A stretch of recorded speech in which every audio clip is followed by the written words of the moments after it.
My name is Tyler Steinmack. I'm the VP of Technical Operations and Contracts at Global Ground Support.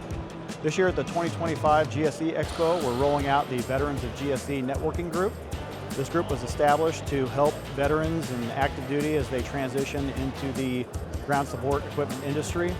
So a couple main focuses of the group are not only helping the transition from active duty into the civilian workforce, but also reestablishing the camaraderie amongst veterans in the industry.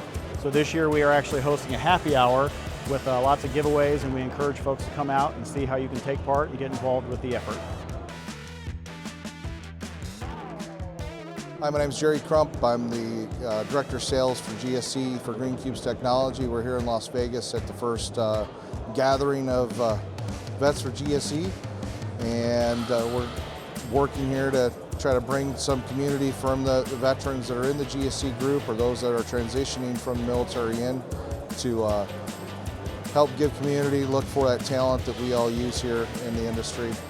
Come join us next time or join up on LinkedIn and see what we're doing.